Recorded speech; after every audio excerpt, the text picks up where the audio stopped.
Hello out there. Hello out there. Hey, y'all. I'm running a little bit tinge behind as usual. I am usually running behind, so I'm a little twinge behind, but that's all right. We're going to get everything set up on Instagram and we're going to get everything set up here. Hey, y'all. Hey, y'all.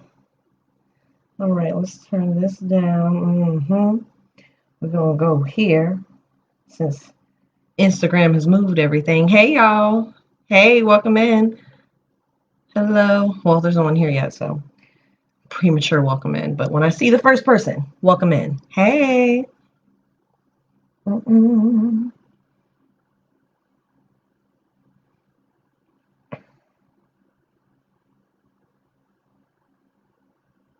It's a me.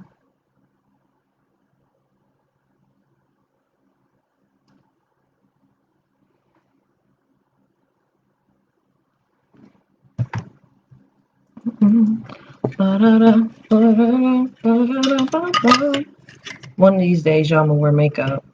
One of these days, I'm gonna wear makeup. Hello, y'all. Oh, man. All right. Let's see. Hey, I don't know who the first person is in, but hello. Since there's only one person in here, I must play around with colors real quick. I don't like that. I like that a little bit better. Oh, I like that. I like the way that looks. That's probably what I just had before. It's probably what I just. Hey, y'all. There's four of y'all here. Hello, y'all. I'm running a little bit behind, so we're gonna, let's see, get everything. And today is Wednesday, so we're drinking wine. Hello. And you press live. And now we're live on Instagram. Hey. You are here. Hello. I am pouring wine now because it's Wednesday, and on Wednesdays, we drink wine and we wear pink. And I'm kind of excited about my outfit because it was a throw together type of thing, but it's cute. And I got the pink thing going on. And wait a minute, y'all. I threw these shoes on. Hold on. Ooh. Heels under the table on the live. Doesn't make sense, but who cares? I like it. So we're here. Hello. It is 6:03, so giving it a few more minutes, and then we will get started reading. We're doing chapter 2 today, you guys. Chapter freaking 2. I'm so excited. So excited. We finally got to chapter 2. Very excited about that. Aw. Thank you. You're so nice. Okay. My face is very showy right now. Am I live on Instagram? Did I do it?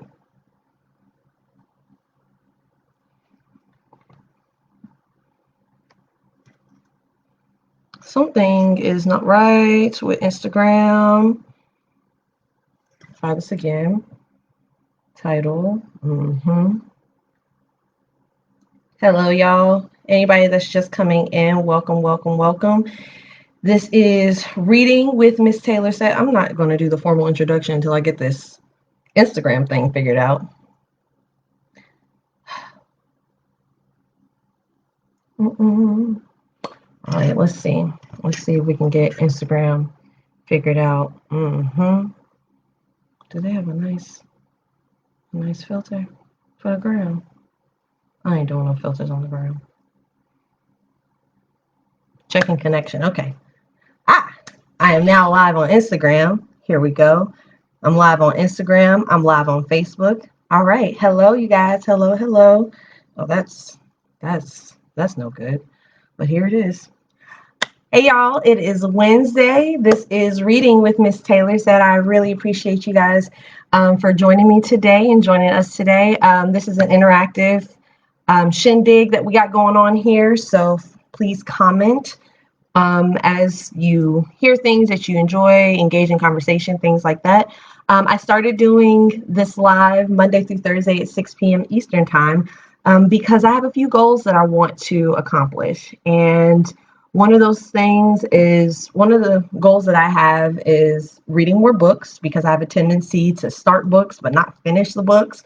So I'm trying my best to read more books, and one way that I can read more books is by reading aloud with friends and folk. With friends and folk. Oh, that's nice. It said it has words over here on Instagram. You guys, I'm still getting used to this 2-camera system thing going on, but it's okay. One day I'll be used to it. And that's another goal of mine, is because I want to do more things that are in the public eye, public speaking, things that will require a teleprompter. Those are the things I would like to do. And so with reading aloud, that's going to help me be able to do that in front of an audience, on cue and things of that nature. So we're going to get started reading chapter 2 of Abundance Now by Lisa Nichols. That's what we're reading. So far, we have gotten through, forward, introduction, and chapter 1. Chapter 1 was a doozy. If you missed it, go back on my page. If you're watching on Facebook, you should be able to get all the way back to when we first started the book last Monday. If you're on Instagram, we're halfway through, so just head on over to Facebook, facebook.com/MissTaylorSaid, just like it's spelled on Instagram. And you can go back and watch the older episodes. So it's going to be on Facebook and Instagram. And as I get more devices I can go live with, we'll have more devices. But as of right now, we got Facebook and Instagram. Anyway, we're not watching anything. We're reading. Y'all are watching me, but we're reading. Hello.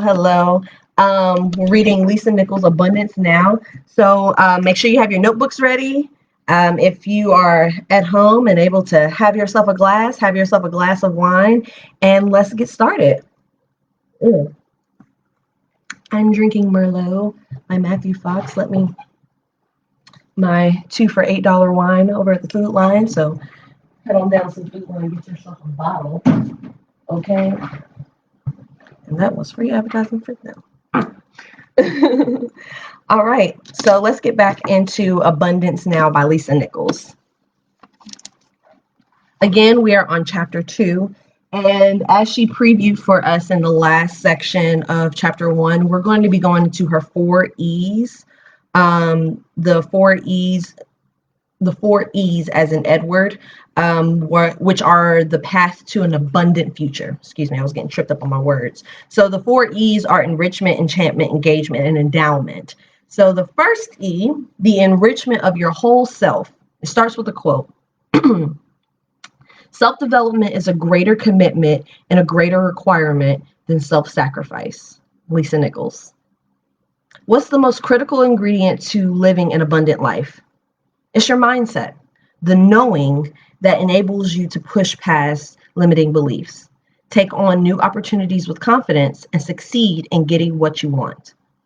This knowing precedes your ability to succeed and paves the way for you to enjoy abundance in every area of your life. In every area?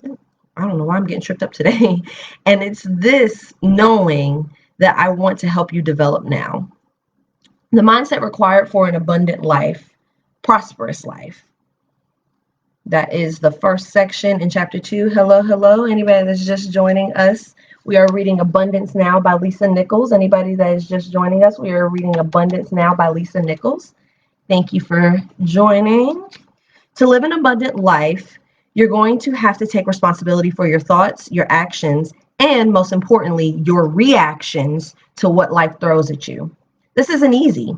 In fact, while most people look outside themselves to place blame for what's wrong with their lives and for the reasons why they don't enjoy an abundant lifestyle, you have to take the position that you have the power to create the life of your dreams, regardless of your current circumstances. You've always had this power. Now it's time to add the requisite mindset to that power and begin living the life you deserve. Shift your language, shift your mind. I'm very excited about this because I truly believe that changing your language, your self-talk, and the way you speak to people and the words that you choose, because what does Crystal say? Words mean things. Words mean things. So being selective about the words you choose She's going to talk about it. She's going to talk about it. We're going to get into it. You and you alone are the creator of your abundant life.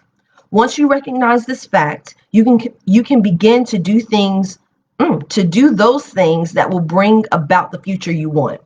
And one of the very first to-do items is to begin talking differently about your plans, projects, relationships, and dreams.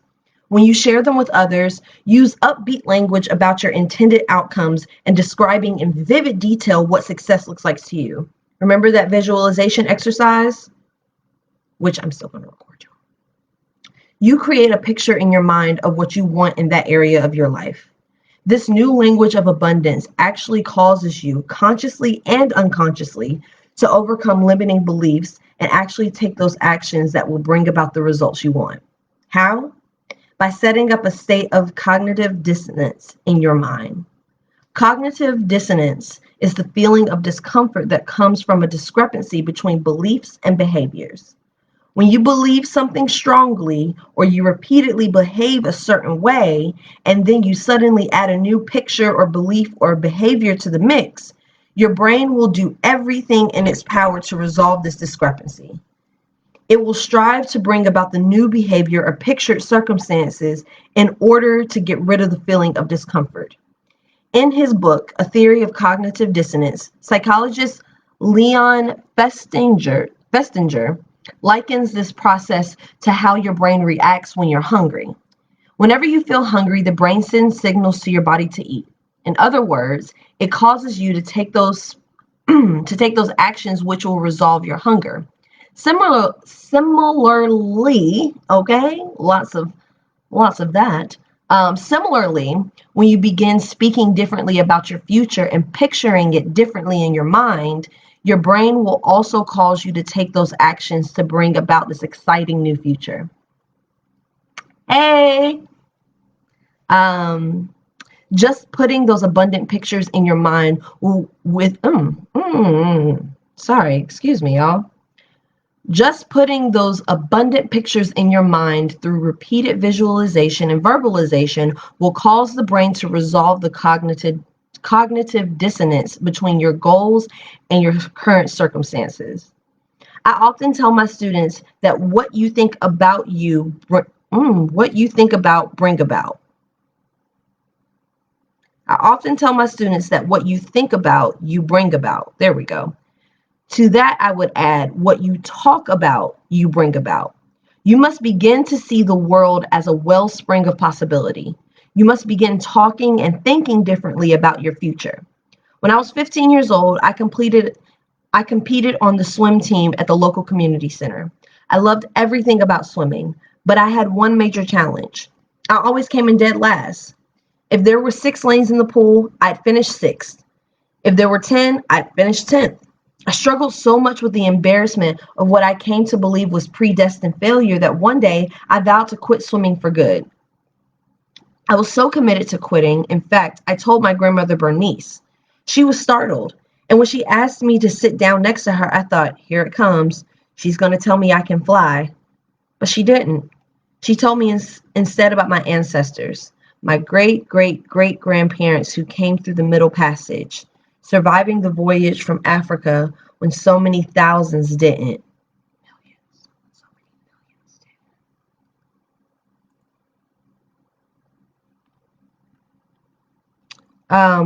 When so many thousands didn't. She told me how they worked in the fields under a broiling sun from sunup to sundown, with blisters on their feet and aching bones from their labors. She reminded me that they weren't quitters. They didn't lay down their load. They lived and survived so that I could be here today. Even my parents did things I'll never know about, sacrificing and scraping by to create a space for me to step into my greatness. Quitters never win, she said, and winners never quit.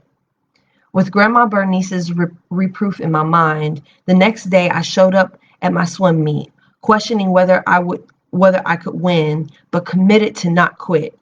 When I realized I had missed the heat for the 15 to 16-year-olds, it scared the bejeebies.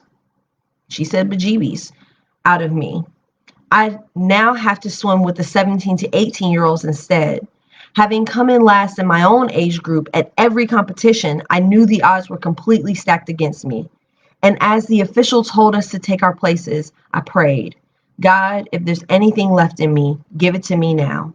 When the starting gun went off, I hit the water cleanly, chanting like my life depended on it. Quitters never win. Winners never quit. I neared the opposite wall and flipped for my return lap, swimming harder than ever. The chanting created a rhythm in my mind. In fact, every time I thought those words, a small part of me even began to believe I might win. Half a pool length from the finish, I even found a new burst of energy. But as I hit the starting wall and finished the heat, I looked up only to find myself alone at the end of the pool. Had everyone else finished and left the pool, I thought? No. My coach started shouting. People started pointing, and there, behind me, was the next closest competitor swimming forcefully towards the finish line. Before that day, I had been chanting, I don't want to lose. Please don't let me come in last. But changing my language gave me an entirely different result. That day, at age 15, I broke the 17 to 18-year-old community record for the 400-meter freestyle and landed in the record books. Instead of going home with an honorable mention ribbon, I stepped into first place at the award ceremony and received a huge trophy. What could you accomplish simply by shifting your language about your future? Mm, mm. What can you accomplish simply by shifting your language about your future? So instead of using negative words like, I hope this doesn't happen, I hope this doesn't happen, or I sure, you know how it is. Like she said, I don't want to lose. I won't quit. I will keep going. I will keep pushing forward. It's changing your words from being negative based to positive, because even if you are using negative words to talk about a desired outcome, when you attach those negative ill words to them, to what you want, it affects the outcome, and it changes the tone around it, I don't know why. I usually have a lot to say concerning words, but words are so powerful. And the words that you choose, one of my favorite things to say, to kind of shift the language on, because I try my best to notice when my language is more negative, or notice when my language is more negative, and like that. That's it. I feel like I always want to add a second thing to the things that I'm saying, or make it a conjunction for some reason. Anyway, when I notice that my language is negative, I try my best to shift it and shift my thinking. So one discussion I've had with my friends and, other people is that the saying relationships are hard. Relationships are not hard. Relationships can be challenging. And saying relationships are hard is accepting that relationships are hard when they're not supposed to be. Relationships are hard when you're not with the right people. But relationships, if you're compatible with the people, if you guys are effectively communicating, if you are, following through on your commitments, if you are participating in the relationship and you're honest and open and all of that, relationships actually aren't hard. It's hard when you're with the wrong person. It's hard when you're trying to share space with somebody you're not compatible with. But, it's stuff like that like changing the language on that. So when you are doing your self-talk, you definitely have to change your language, because it could inspire a new change. It could inspire your next big thing, to stop saying stuff like, I don't freaking know. It's so hard for me to think of negative self-talk right now. Stop saying stuff like, oh, I hope my bills, I just don't want to get my stuff cut off, or I hope my bills get paid, to saying, outside of the action that you have to put with it, but saying stuff like, my bills are paid, my bills are going to be paid, and things like that. Anyway, I'm sure she's going to get more into that while we're reading. The next section says, live in your light by freeing yourself from old constraints. To step inside your greatness and begin using the genius that's been uniquely given to you. Also, we're reading Abundance Now by Lisa Nichols. We're reading Abundance Now by Lisa Nichols if you're just now joining us. To step inside your greatness and begin using the genius that's been uniquely given to you, something I call living in your light, you're going to have to allow yourself to be free of old constraints and give yourself permission to stand in your power. What does that look like? Standing in your power is when you are committed to pushing past any negative self-talk, rising above your own fears, and evicting any disempowering thoughts or chatter that does not support your highest calling and greatest service. You might already be doing that, but what would happen in your life if you took it to a whole new level? What must you do to begin living in your light? So if you have your pen and paper nearby, hello. Right. That and I'm bad about saying that too. Sorry, I actually have a comment on Instagram, y'all. That don't usually happen. I'm on Facebook and Instagram. Yeah, when people say I'm dead to imply that they're laughing hard, I'm bad about that too. But we should be more careful about that because that's claiming something negative, or I'm dying laughing, It's just like you laughed hard. There are other ways to it. They have emojis for it. They have one emoji where it's a big old smile and the eyes are closed and they're crying out to the side and it's rolled over.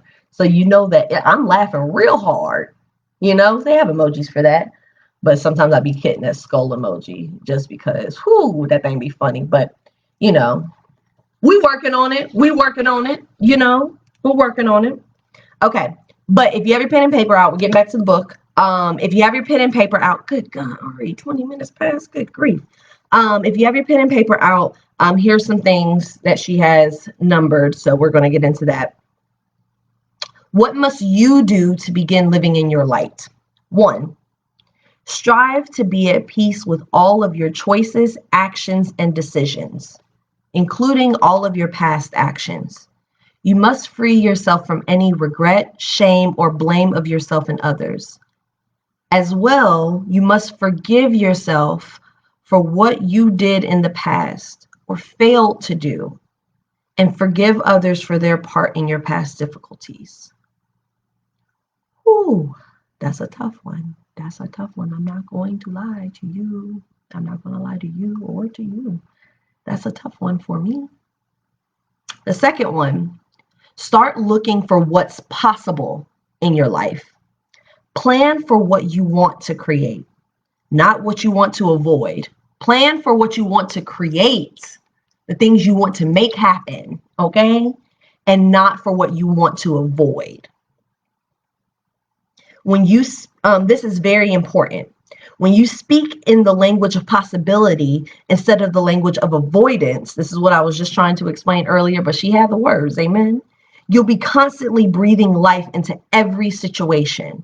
You'll be moving away from negative, draining conversations that focus on never enough, victimhood, or why me, powerless words that drain your energy and take your focus away from the good that can happen for you.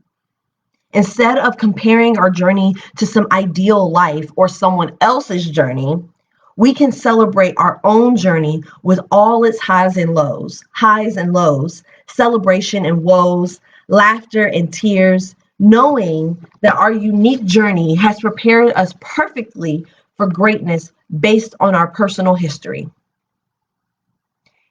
And third and last, answer the question why. Instead of constantly looking at life from the standpoint of victimhood, why did my father leave? Why did my career take such a traumatic hit? Why did that man touch me inappropriately? Ooh, trigger warning. I'm sorry, y'all. Trigger warning. Begin to reframe these questions and process the answers without you as the central figure. This immediately moves you from victimhood to a place of empowerment. Why did your father leave? Because he wasn't ready to step up and be a father. Why did your career take a traumatic hit? Because jobs outgrow you if you're not growing, and you can also outgrow a job. Remember, man's rejection is God's protection. There is something better for you waiting on you. There's something better for you waiting on you. Okay. There's always a better explanation to why questions for you than for you to be the cause or the victim. There's always a better explanation to why questions than for you to always be the cause or the victim. She said a word right there, y'all. Y'all have any thoughts? Anybody have any thoughts they want to share? The first one was strive to be at peace with all of your choices, actions, and decisions, including all of your past actions. Forgive yourself for the bad decisions you made in the past. You weren't the you that you are now. You didn't have the knowledge that you have now. You didn't have the life experience then that you have now. You didn't know. And a lot of times you were reacting in a way of trying to survive and protect yourself, because a lot of our choices are based off of safety. I learned that particular phrase from Will Smith's Red Table Talk recently, where he was talking, it was him and the therapist. So forgive yourself and forgive others for the things that have happened in the past. And I would say, if you're not ready for the forgiveness part, acceptance is a good place to start. Accepting it and being at peace with what happened. If you're not ready to forgive a person, if you feel somebody doesn't deserve forgiveness, and you feel like forgiving someone is not going to bring you peace, I will never push anybody or urge anybody to do that. But then again, I'm not, freaking Lisa Nichols best-selling author. So, we're working on it. Hey, Ryan. Hey. Ryan's over here on IG. Thanks for y'all hanging out. Thank you. I got 2 and 2 hanging out. Appreciate y'all. Y'all strong. Reading Lisa Nichols' Abundance Now. The next thing she said was start looking for what's possible in your life. Talking about, and that was back to that self-talk, the wanting, forgiveness is a rough one. It really truly is. But that self-talk, that instead of talking in a sense of, what you're trying to avoid or what you're trying not to do, talk about the things you are wanting to do, the things that you're trying to do, the things that you plan to create. Oh, you guys are so nice. I appreciate y'all. Appreciate y'all being here. And then the third one was answer the question why. Instead of constantly looking at life from the standpoint of victimhood, stop asking why all the things happened to you. Stop asking why all the things occurred. But, answer those questions. Don't just ask them for looking for blame, looking for someone to put it on. Answer the question. Why did that happen? A lot of times I feel like a critical point in adulthood is that moment when you're in your 20s, usually your early 20s. I'm saying usually as if I know how everyone's experience was, but for me, it was my early 20s when I started experiencing things in adult life, and it was like, and realizing, like, one thing I realized, my parents had me at 24. They were both 24 because they had to be born a day apart, literally. So they were both 24. They were 24 when they had me, and here I am, 29 with no kids, and I'm just like, how did anyone have children at 24? What? How were you able to feed yourself and me? House me as well? You were able to do that? I mean, of course, it was different times, different economy and stuff like that. But just like when I took myself out of it, out of being that child that was upset about, the different parts of my childhood, and looked at it as I'm an adult struggling to make things happen for me. Why would they have been able to do much better than I did with less information, less preparation, and they were younger? See, only the strong. Only the strong, truly. Like I people that that shit on like younger parents or whatever, man, being a younger parent ain't for the weak. I tell you, and I commend all of y'all that did it, that were faced with that, and whether it was planned or not,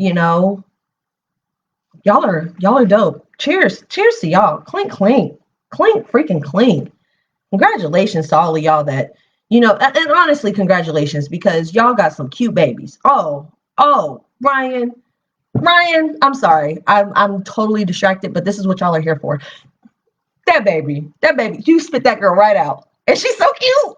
She's so cute. She looks just like you. Anyway, okay, I'm getting distracted.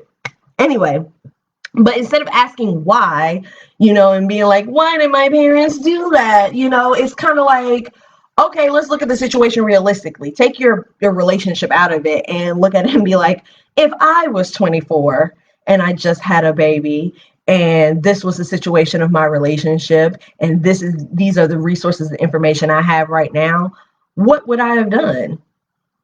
Same thing. And would have made a whole lot of mistakes too.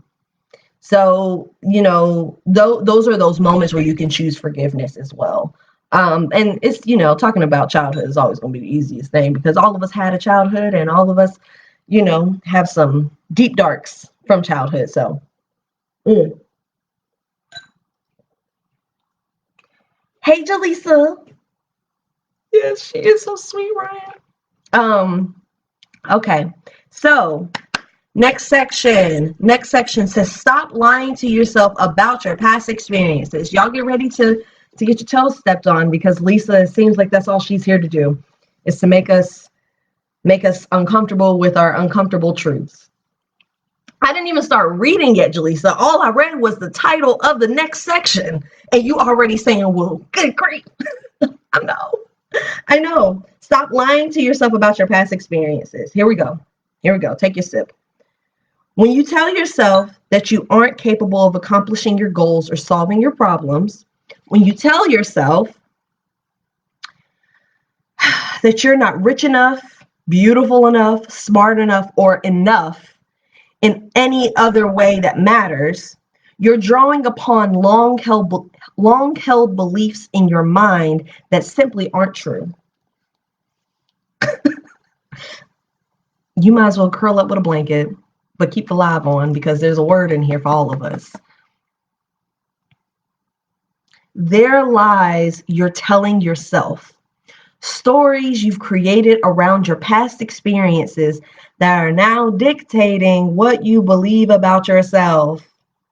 It's time to stop and expose these lies. Ooh, it's time to stop and expose these lies so you can deal with them. In my trainings, I walk participants through a powerful exercise that helps identify and resolve the lies they tell themselves. To begin, take out several sheets of lined paper and begin jotting down in pencil every lie you have told yourself that keeps you from being powerful, joyful, worthy, and proud. Look at your lies that you tell yourself around relationships, family, your body's physical abilities, money, and work.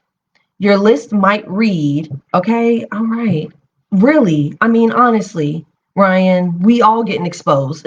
All of us are getting our feelings hurt today. And I appreciate y'all sitting with me as we all, get our feelings hurt by Lisa. Thank you, Lisa. We appreciate you, sis. We appreciate you.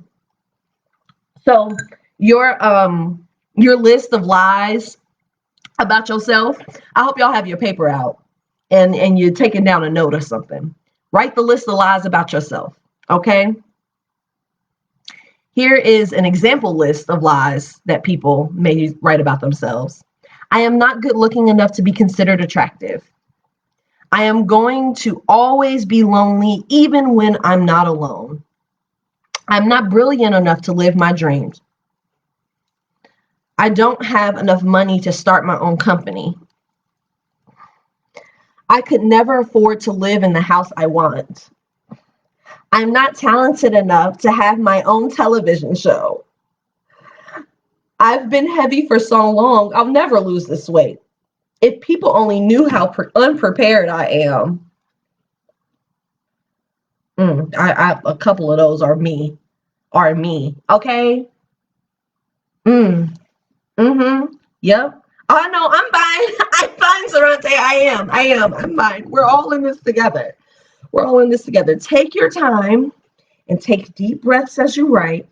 Tears may flow as they did each of the 6 times I have done this exercise for myself. You may be surprised with how many pages you fill up. The bigger you play in the world, the more internal chatter you will have. So no worries. The bigger you play in the world, the more internal chatter you will have. So no worries. The most important thing is to dump it all out to disempower it. So don't feel ashamed of playing. Leave 3 lines between each of the lies as you list them. Now take a red pen and write out what is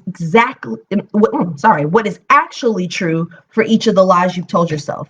Your list may look like this. So I'm going to read it out, and, if you want to see it, get the book. The lie section says, I don't have enough money to start my own company. The truth, there are multiple ways that I can fund my startup company, save aggressively from my day job, start small and grow, strengthen my business concept, and get investors. Another lie that you could say, I am going to always be lonely even when I'm not alone. The truth, I can open up more and be more transparent in any moment and instantly increase my connection to others.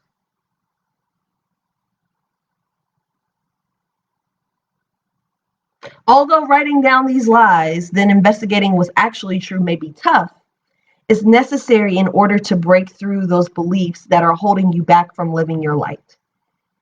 Before I went through this process and wrote my list, I told myself lies too, lots of them. When I was in my 20s, for instance, I told myself I was lonely. In fact, I used to look in the mirror and tell myself that. Pretty soon I believed it. But I also genuinely wanted to be in a romantic relationship. So what did I do? I lowered the bar when it came to integrity. I let someone into my life who I very soon knew didn't deserve to be there. Believing lies causes you to make these errors in judgment.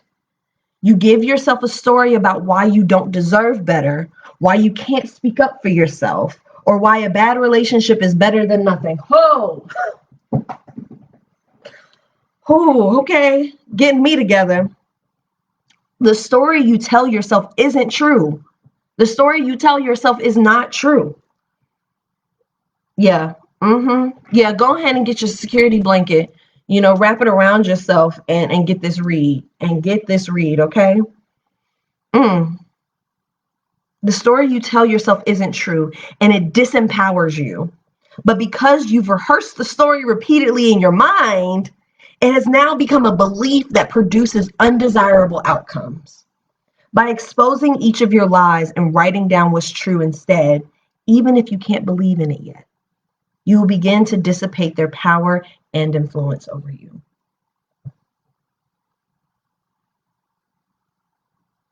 Y'all got homework tonight. We all got homework. We all have homework. I'm really going to do this. All right. We ready for the next section? We good? Everybody all right? Get yourself a glass, drink you some water.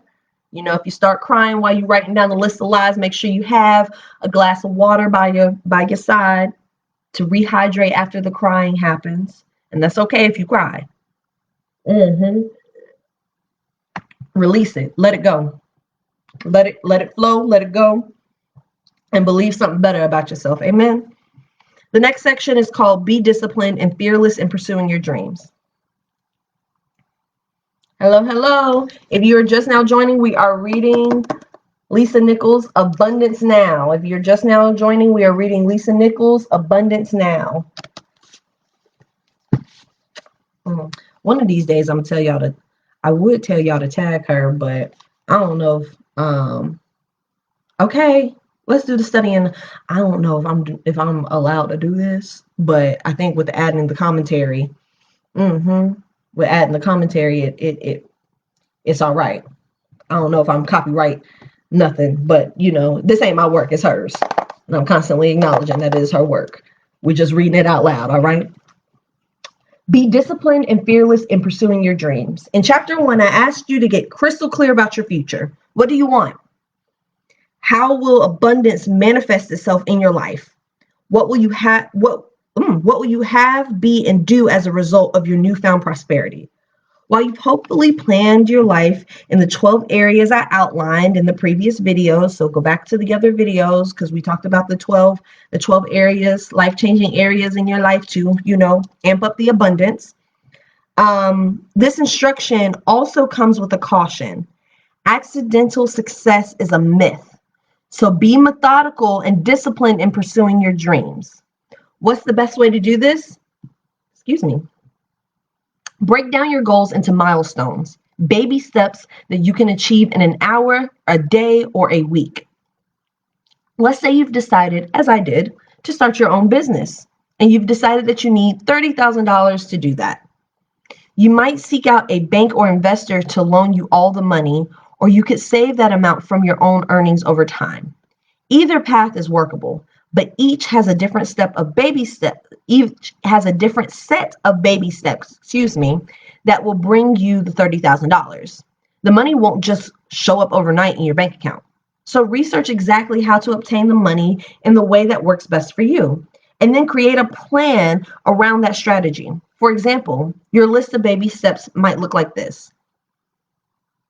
Okay, $30,000 from a bank or investor list. There's two lists that she has up here. Y'all can't really see. Oh, there we go. There's two lists that she has up here.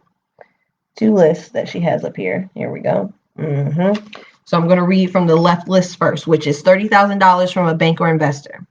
So you can research types of private investors, research banks and private lenders, research methods of investment, decide whether to incorporate, determine how I'll spend the $30,000, and write a business plan or PPM, which is a private placement memorandum.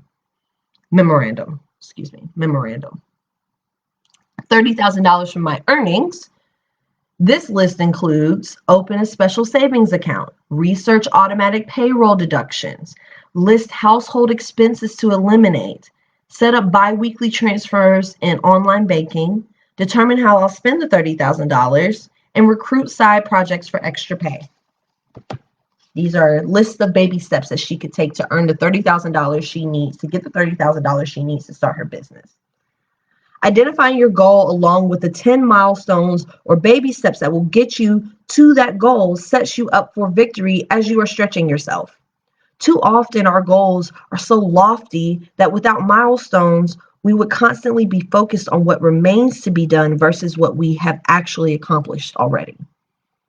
I recommend that you stop after every milestone and celebrate with at least one other person. Write yourself a check, even if it's only for $5. In the memo line, write the name of your dream. You can even set aside money from a specific source, such as earnings from a second job, an inheritance, or all the revenue from a single client that you'll use to fund your dream. Or achieve a milestone, get paid for it, then use those earnings to fund a physical reward such as a new car, a vacation home, a luxury trip, or a piece of jewelry. The bottom line is that you have to plan to achieve your dreams, but you also need to build lifestyle stability and financial security into your life as you move forward. In my trainings, I caution my students to keep their PIS or primary income stream until they achieve a replacement income that meets their needs. It's easier to dream from a place of abundance than from a place of lack. When you do have your plan and a steady source of income in place, laser focus on accomplishing one goal or aspect of your dream for the next 30 days. Once you get there, set the next goal for the next month. Be outcome driven. So we want to be driven by an outcome. The next section is called Trust Your Judgment and Intuition. Trust your judgment and intuition. Amen. You didn't get to this point in your life because you made a lot of mistakes. You got here because you experienced a combination of decisions, great decisions, and really great lessons. When my son Jelani was small, he often made a game of touching the kitchen stove just to see if it was hot. Of course, I'd warned him repeatedly about the dangers of doing this, but he was determined. One day, I started cooking dinner, and as expected, he burned his little hand. "Mommy, that's hot!" he cried as I rubbed it with Neosporin and kissed away his tears. "So did you get the lesson?" I asked him in return, knowing that he'd only have to get burned once before disciplining himself to stay away. Just like Jelani learned which situations cause pain, these kinds of life lessons also give us an incredible tool for achieving abundance, our own judgment and intuition. And trusting this discernment is a key requirement for living an abundant, prosperous life. What if you don't trust yourself? I was one of those people who would ask 9 different friends to get their opinion before moving forward. If 5 said yes but 4 said no, I'd still be immobilized because I didn't trust my own opinion. Oh, oh, thank you, love. Thank you. I'm glad I put the playback up. Yeah, because I want everybody to be able to listen, even if you can't listen while I'm live. How can you begin to trust your intuition? First, give yourself the freedom to embrace the mistakes of the past. Recognize that each choice you made up until now has either given you a great outcome or a great lesson. Both are valuable. In fact, both are necessary. Second, begin to trust yourself more. First with small decisions, then with bigger life questions. Become quiet and listen to that intuition that's working inside you, because it's working just fine. Your intuition is working just fine. Yes. Self-trust is such a huge deal. It's because you ain't have no business. You ain't have no business touching that stove, Swarante. But a lesson learned and given the space to learn the lesson. Okay, sorry. I love engaging with y'all in the comments, and I be getting distracted from the actual reading because I be wanting to be in the comments with y'all. Which I'm sure makes it very difficult for a playback to listen to it clearly. Anyway, become quiet and listen to that intuition that's working inside of you, because it's working just fine. Listen to your heart and soul more than you listen to your head. Turn up the volume on your intuition and turn off the chatter in your mind. Your intuition has always been working. You just need to listen for it. And finally, remove any negative association you hold about having made the wrong decision in the past. All too often, we have a relationship to our decisions and outcomes. If a past decision brought us an outcome that was painful, we usually retain a negative association with both the decision and our decision-making ability. Oh. Ooh.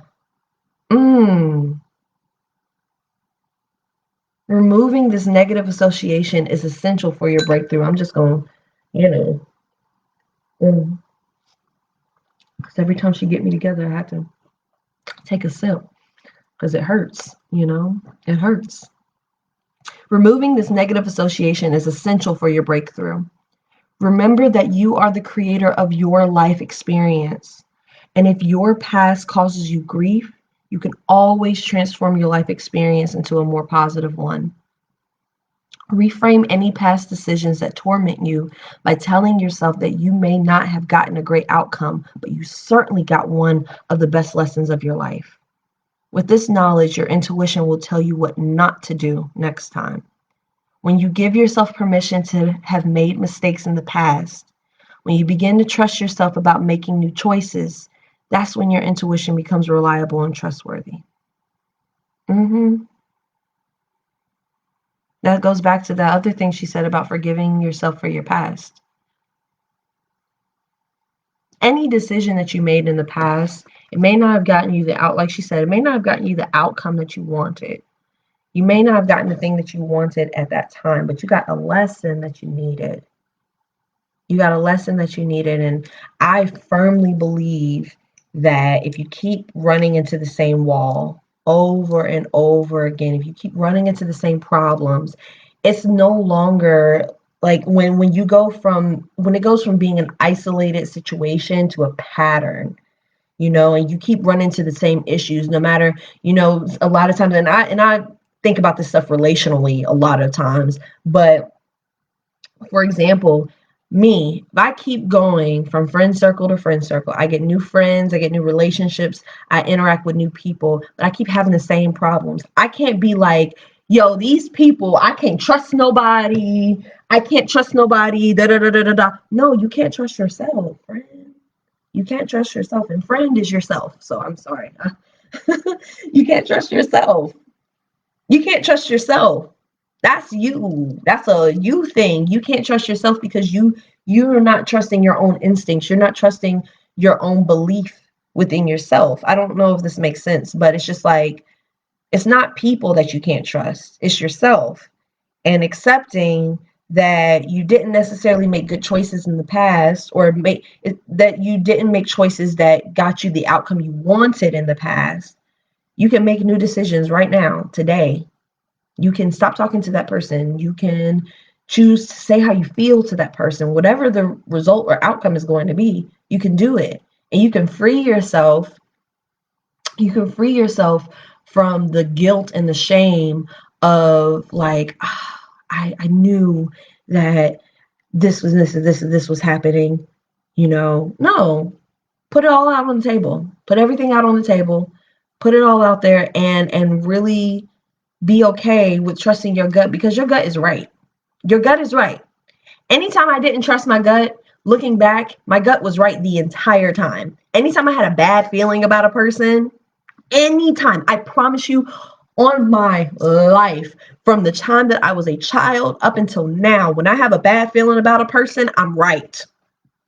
Because even though the other people in the room may not have a bad feeling about that person, because that person may not be a bad feeling to them, it doesn't mean that it wasn't to me. And when I don't trust my intuition because it seems like it's not the right thing to do or not the popular thing to do, if I don't trust my intuition because I'm trying to accommodate for other people, like, that's on me. But I have to be okay with the fact that I have to be okay with the lesson that I'm learning in that moment. The lesson I'm learning, trust myself. Trust yourself. You know what don't feel good to you. You know what doesn't feel good to you. Forgive yourself for not trusting yourself before, and trust yourself today. It's never too late to trust yourself and your intuition and your instincts. It's never too late. Okay. How much time we got? How much chapter we got? We still got a good amount of chapter in here. The first E is a pretty thick chapter. Boy, these chapters be thick. We got a good amount of. It's gonna take us a few days to get through this. Because we like to run our mouths over here on Reading what Miss Taylor said. Thank you guys so much for joining me. Hope y'all didn't see me spit just now. All right. Give yourself permission to have made mistakes in the past. When you begin to trust yourself about making new choices, that's when your intuition becomes reliable and trustworthy. Trust yourself. You got it. I promise you, you got it. You got it. You got it. If you don't trust yourself, guess what? Say a prayer. Pray to God, pray to your ancestors, pray to your saints, whoever you got to pray to. Say a prayer. Ask them. Trust yourself. You got it. Take inspired action. That's the next section. Take inspired action. Abundant, prosperous people have a tendency towards action. Instead of getting stuck in planning, analysis, and research, they move forward and listen for feedback about whether they are taking the right path along the way. Excuse me. They listen for feedback about whether they are taking the right path along the way. In the process of being in action, new resources, opportunities, and information appear to help them move forward even faster, taking steps they never would have known about if they had stayed on the sidelines. Taking action is a critical element in the mindset required to live an abundant, prosperous life. But how do you know which steps to take and which steps to avoid? The key is to take what I call inspired action. If you're reading this book, you're probably already busy looking for ways to amplify your life. Action is the act of movement, while inspired action is about calculating, strategizing, and forecasting what the optimal action should be for results. Michael James is one of my students who took inspired action. Having fallen into a dark place emotionally and financially, Michael knew he needed to do something drastic to change his circumstances. With no idea how he'd pay for the trip or be able to take time off of work, Michael decided to ride his bicycle across the United States. beginning on the West Coast, camping along the way and relying on himself to carry everything he needed. Michael bought a one-way ticket to San Francisco, but he had no money to buy the supplies needed for the endeavor. He simply wanted to change his situation, so he began to look inward. He created a vision board detailing the perfect ride across the country, including a map of his starting point at the Pacific Ocean and his end point at the Atlantic shore. He taped it on his wall so that he could look at it every day. He visualized himself arriving at the Atlantic seaboard at the end of the long trip. He began to train on weekends, riding 100 miles on Saturdays and another 100 on Sundays, plus anything he could squeeze in during the week. Before long, other people heard about his plan. Someone donated a better bicycle. Someone else donated clothing. Even his cycling gear, GPS equipment, bike trailer, repair tools, tent, camping supplies, everything he needed to be self-supporting on the road was offered to him at cost. He was so grateful. But while things were coming together, Michael still didn't think he could afford to take a month off of work. He just kept believing and seeing himself finishing his trip at the Atlantic Ocean. To keep himself from backing out, he flew to San Francisco and started his trip, taking action when he didn't know the obstacles he'd still have to face. It would have been easy to give up had he known what lay ahead, but he didn't want to risk being broken yet again by failing to move forward on his goal. As the trip unfolded, Michael suffered record-breaking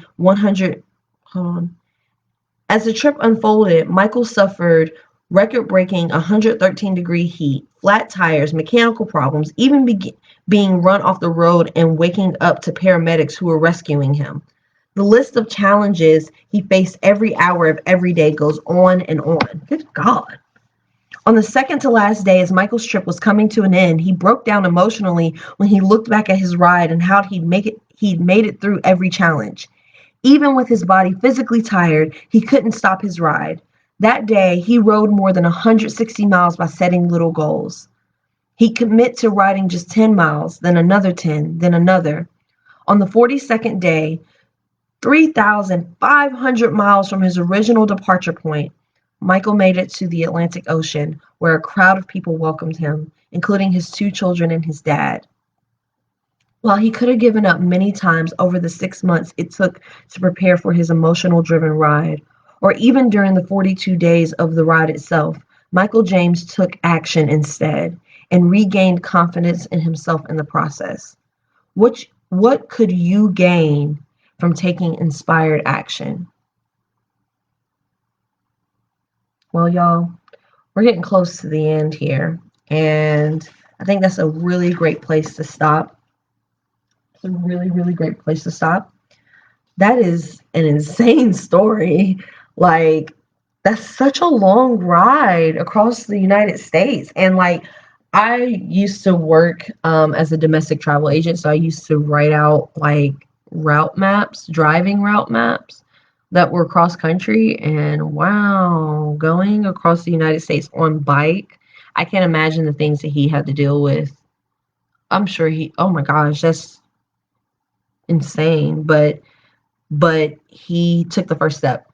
He jumped and he did that. Let's see. Let's look at some of these comments. Steven's up here. Oh yeah, I knew it was you, Steven. Sorry. Yourself can deem yourself untrustworthy too. That's a whole nother conversation. Do the things that you say you're going to do too. That builds self-trust. Yeah. Following through on your commitments helps you build self-trust within yourself. That's why she said set those small goals, do those baby steps and set those tiny goals. And with every tiny goal that you accomplish, celebrate it. Don't downplay it or be like, oh, I just did this little. Listen, if a goal for you was to write down a list of things you needed to do today and you wrote down 10 things and you crossed off 3, that's better than what you did yesterday, which was nothing at all. And that has been a small victory for me, because you have to make these small victories. Like, for example, one of the hardest things I ever had to do was quit smoking cigarettes. And I tried quitting for other people. I tried quitting because it's the right thing to do. I tried so many things to quit. I tried the gum. I tried, sunflower seeds. I tried chewing on stuff. I tried so many different ways to try to quit smoking cigarettes. And I had to, I had to, um, do, I had to do a few things. So one of the things I had to do was be honest with myself, which this kind of ties into a lot of the things we talked about today. Be honest with myself about my cravings. I had to be honest with myself, because if I wasn't honest with myself, if I didn't talk to myself through my, yes, small victories, amen. If I didn't talk to myself through my cravings, then I would not have found the value in those moments where I knew I was craving because I was stressed out and because I was upset, or my home life wasn't great, and all of that, and just whatever the reason, just knowing that that was the reason I was having a craving, and then going into, okay, you're saying to yourself, you're having this craving. Sometimes I would find somebody that cared. And that was usually I usually had somebody nearby that would care about that for me. And I would talk to them about it, and I'd be like, I'm having a craving right now. I'm having a craving right now because this person over here just said this, and it's really making me upset, and it's stressing me out, and da da da da. And I'd have to talk through that craving. Another thing I had to do was psych myself out, and change what smoking meant to me, and really like change the things that I associated with it, the words I associated with it, the images, the people. Like I literally, I was working at a pizza place, and there was these two people that were both married. One was married, one was engaged, and they were dealing with each other or whatever. They were dealing with each other, and they would go outside to smoke. They would go outside to smoke. And if I wanted to smoke cigarettes back then, I would have to go outside. And a lot of times, all the smokers had to go out at the same time because of the fact that we were so busy that we had to use those down times and really take advantage of them. So if I were to go outside, I would have to go outside when these two people who were having an affair with each other were out there. And there'd be times I'd walk outside and they would be kissing or pulling away from each other or whatever, because they try not to get caught or whatever. And I started associating smoking with them, and they were gross. Oh my God. I'm sorry. Sorry, no shade. But it was just a gross situation. Like it was just gross to me. And not because they were attracted to each other. More power to you. It was right. It seemed right. But anyway, I'm going too long about that. I had to associate something gross for me with smoking. So when I started associating smoking with that, and I started associating smoking with that, and I was consistently talking through my cravings and stuff like that, I was able to celebrate those small victories. I was able to be like, I made it through this many days without smoking. I was able to, go through this stressful shift at work and work 12 hours or 13 hours without smoking, and I made it through. Woo! Celebrate, And I was able to celebrate that way. And it took me a long time to get to a point where I felt comfortable not smoking. Because again, this was one of the hardest things I ever had to do. And if you ever had a nicotine addiction, you know that like as soon as you try to stop smoking or using nicotine, that your body like physically reacts to it. Your body, like I would get hot and my skin would light up. It was a lot. And you become a very irritable and unpleasant person to be around. So, but in order to get through that, I had to celebrate every time I made progress. I had to celebrate it. I had to make a big deal out of it, because me making a big deal out of it made it a big deal. Me making a big deal out of every little victory I had made it a big deal. It made it a big deal to me, the people that cared about that outcome for me, because people are always going to tell you, oh, you need to do this, you need to do that, you need to do it. People were telling me I needed to quit smoking. People were telling me, oh, you too pretty to smoke. Are you going to want to be a mom that smokes? Like blah, blah, blah, blah, blah, smoke. You too this, you too that, blah, blah, blah, blah, blah. Baby, I ain't to nothing to be a smoker. Okay? I'm not. Ain't nobody to anything to be a smoker. But a lot of people will tell you, oh, you need to do this, and they'll talk about it, but they have no plan. They have no desire to help you to get from point A to point B. They don't care about that in between section. They don't. They just want to tell you how you should live. And that's why you can't do things for other people, and because other people want you to do it. You got to do it for yourself. And that's with anything. Smoking is the easiest thing to give an example for, but anything that you do, you shouldn't do it because other people are pressuring you into doing it, because they see that for you. Don't do it because they see that for you. Do it because you see that for you, because you want to do that.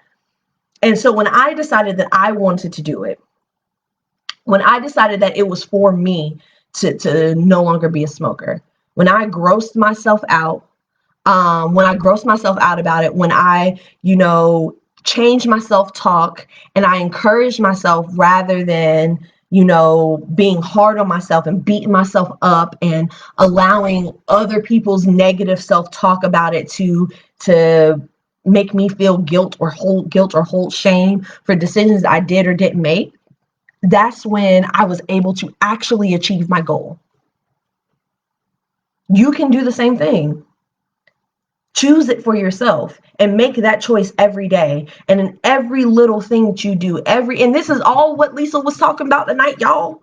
In everything that you choose, make a choice. And funny, the discussion and the vigor about choice making and decision making coming from someone who's so indecisive, being a Libra.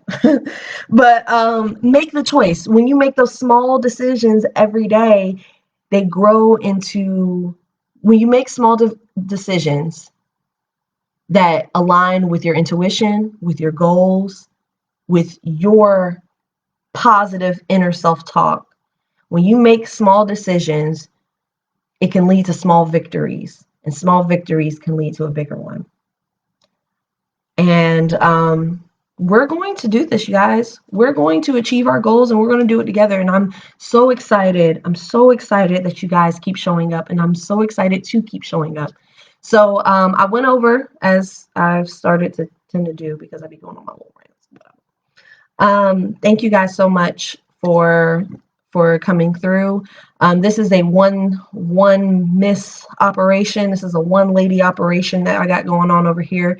So I know that there are things that I need to do so that so the interactive experience can be, so we can get into the action steps of what's going on in the book. And there are things that I definitely need to do so that we can all start sharing our results and sharing with each other. So I'm working on it. I appreciate y'all's patience. I appreciate y'all for showing up. Last Thursday, I did not have the energy to do this, but tomorrow I will. I feel it. I can feel it. I'm going to have the energy to do this tomorrow, and we're going to do it tomorrow. So I'll see you guys again tomorrow at 6 p.m. And then we're going to have an illustrious weekend and have a wonderful weekend or whatever. I'll see you guys tomorrow at 6 p.m. Thank you guys for coming to Reading with Miss Taylor Said. Thank you so much for showing up Facebook. Thank you so much for showing up Instagram. I really appreciate y'all. The playback is going to be on my page, on my respective pages. And hey, share it on your page, share, like, and invite somebody to the show tomorrow. I'll try to get it posted early. I'll try to get a link posted early enough in the day so that, listen, I'm going to do what I'm going to do, and I'm going to see y'all tomorrow at 6. Okay? I got to stop making promises. I'm going to see y'all tomorrow at 6, and we're going to get this figured out. I appreciate y'all, and I hope that y'all have a great night.